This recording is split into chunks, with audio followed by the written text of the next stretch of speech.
Assalamualaikum warahmatullahi wabarakatuh.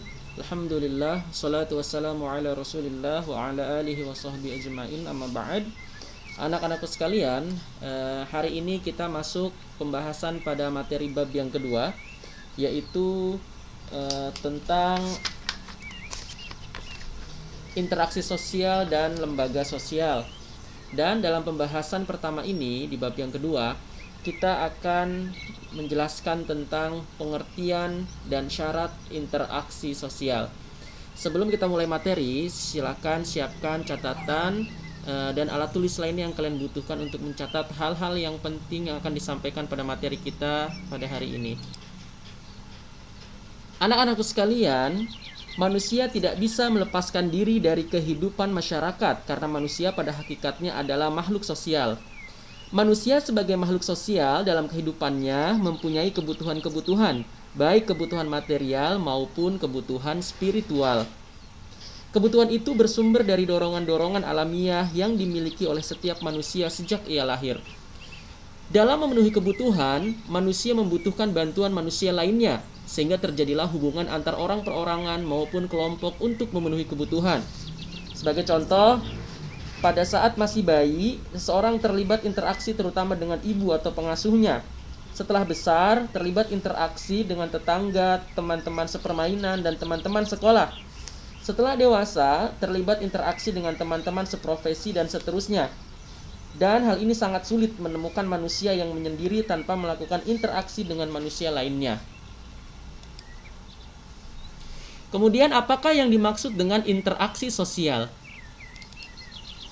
Interaksi sosial adalah hubungan antara orang perorangan dengan kelompok maupun antara kelompok dengan kelompok. Dalam interaksi sosial, hubungan yang terjadi harus dilakukan secara timbal balik oleh kedua belah pihak. Artinya, kedua belah pihak harus saling merespon. Jika yang satu bertanya, maka yang lain menjawab. Jika yang satu diminta bantuan, maka yang lain membantu. Dan jika diajak bermain, maka dia bermain. Sehingga dengan hal ini terjadilah interaksi. Syarat terjadinya interaksi sosial yang dibutuhkan ada dua. Yang pertama adanya kontak sosial. Kemudian yang kedua adanya komunikasi sosial. Melalui kontak sosial dan komunikasi sosial, seseorang dapat memberikan tafsiran dari perilaku orang lain atau perasaan-perasaan yang ingin disampaikan kepada orang lain. Kemudian faktor-faktor apa sajakah yang dapat mendasari terjadinya interaksi sosial? Faktor-faktor yang dapat mendasari terjadinya interaksi sosial anak-anak ada 4 ya dalam pembahasan ini. Yang pertama adalah faktor imitasi, yang kedua adalah faktor sugesti, yang ketiga faktor identifikasi, yang keempat adalah faktor simpati. Nah, apakah maksud dari keempat faktor ini yang dapat mendasari terjadi interaksi sosial? Mari simak pembahasan berikut ini. Yang pertama adalah faktor imitasi. Imitasi merupakan proses seseorang mencontoh orang lain atau kelompok. Kalian bisa lihat di sana ada gambar seorang anak yang sedang bermain masak-masakan. Dia melakukan hal tersebut karena dia mencontoh ya ibunya yang sedang memasak, atau dia sering melihat ibunya memasak di dapur, sehingga dia mencontoh perilaku ibunya ya saat memasak. Inilah yang disebut dengan imitasi. Kemudian yang kedua adalah faktor sugesti. Sugesti merupakan pengaruh yang dapat menggerakkan hati seseorang. Sebagai contoh, seorang ayah memberikan semangat atau dorongan kepada anaknya agar anaknya rajin belajar. Misal, ayah mengatakan, "Nah, jika kamu rajin belajar, ilmu yang kamu dapatkan akan bermanfaat untuk dirimu dan masyarakat." Nah, dengan adanya dorongan dan motivasi dari ayahnya seperti ini, akhirnya kemudian seorang anak dapat berpikir bahwa apa yang dikatakan oleh ayahnya ini benar. Kemudian dia laksanakan dalam kehidupan sehari-hari dengan berpegang pada nasihat yang disampaikan oleh ayahnya tersebut. Ini yang disebut dengan sugesti. Kemudian yang ketiga, faktor identifikasi. Faktor identifikasi ini hampir memiliki kemiripan dengan faktor imitasi, tapi memang memiliki perbedaan. Apa perbedaannya? Faktor identifikasi merupakan kecenderungan-kecenderungan atau keinginan-keinginan dalam diri seseorang untuk menjadi sama dengan orang lain. Ya, Misal, seorang anak ingin menjadi qori seperti Syekh Misyari Rasyid, maka dia berusaha untuk menjadi dirinya sama dengan Syekh Misyari Rasyid dalam membaca Al-Quran, ya, dalam nadanya mungkin, dalam berpakaiannya, kalau atau bahkan dalam gerak-geriknya. Nah, hal ini juga bisa kita dapati pada hal-hal yang lain. Misalnya, kadang kita lihat ada teman-teman kita yang hobi bermain sepak bola, dia sangat mengidolakan seorang pemain sepak bola tertentu, kemudian dia menjadikan dirinya sama, cara mendendangnya, cara berlarinya, mungkin cara merayakan golnya juga dia identikan, ya, dengan idolanya tersebut, dan banyak contoh lainnya. Kemudian faktor yang keempat yaitu faktor simpati. Simpati merupakan kemampuan untuk merasakan diri seolah-olah dalam keadaan orang lain, atau ikut merasakan apa yang sedang dilakukan, dialami, atau diderita oleh orang lain. Sebagai contoh, pada saat ada teman yang tertimpa musibah, maka kita ikut merasakan kesedihan dan berusaha untuk membantunya.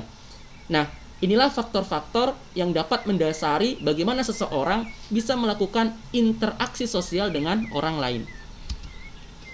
Faktor-faktor yang disebutkan di atas anak-anak ini dapat bergerak sendiri-sendiri, secara terpisah maupun dalam keadaan tergabung. Ya.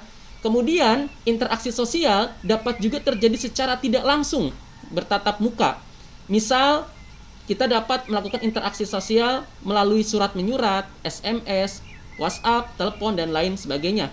Dengan demikian, hubungan fisik bukan menjadi syarat utama terjadinya interaksi sosial. Artinya, jika kalian berbicara dengan orang tua kalian berbicara, berkomunikasi dengan teman-teman kalian, baik komunikasi tersebut dilakukan secara langsung bertatap muka atau melalui handphone, itu disebut dengan interaksi. Nah, ada ciri-ciri interaksi sosial yang bisa kita temukan dalam kehidupan sehari-hari, ya. Dan memang tidak semua tindakan manusia merupakan interaksi sosial, ya. Suatu tindakan dapat itu dikatakan sebagai interaksi sosial apabila memiliki ciri-ciri sebagai berikut. Yang pertama, jumlah pelakunya lebih dari satu orang. Karena kalau pelakunya hanya satu orang, bagaimana dia dapat berinteraksi? Ya, paling dia hanya ngomong sendiri, begitu ya. Dengan ada interaksi ini mengharuskan adanya pelaku lebih dari satu orang, karena ada timbal balik. Yang satu menyampaikan, yang satu merespon. Yang kedua, berlangsung secara timbal balik. Yang ketiga, adanya komunikasi antar pelaku dengan menggunakan simbol-simbol yang disepakati. Simbol-simbol ini misalnya bisa berupa ucapan, bahasa, atau bisa menggunakan isyarat tubuh. Misalnya ketika bermain bola, offside, wasit atau hakim garis yang ada di pinggir lapangan, dia mengangkat tangan, tapi semua pemain tahu bahwa telah terjadi pelanggaran. Apa itu? Offside. Begitu. Atau misalnya seseorang yang mengedipkan sebelah matanya, ya, untuk memberikan informasi tertentu pada orang lain. Ini juga bisa disebut dengan interaksi. Artinya interaksi tidak hanya terbatas pada ucapan, ya, atau kata-kata saja, tapi anggota tubuh pun bisa kita terjemahkan sebagai bentuk interaksi atau penyampaian pesan.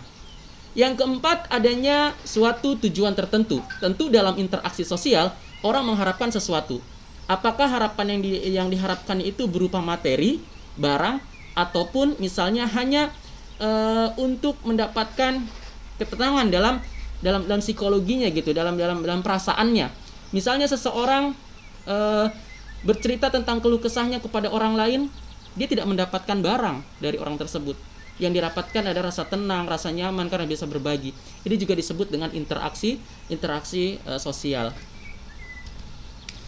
Aturan dalam interaksi sosial yang terjadi di masyarakat ini tidak terjadi begitu saja, teman-teman. Tapi dalam interaksi sosial memiliki aturan, ya. Karena kalau tidak ada aturan, maka akan sering terjadi konflik antar masyarakat. Yang pertama adalah aturan mengenai ruang. Ini berkaitan di mana terjadinya interaksi sosial tersebut.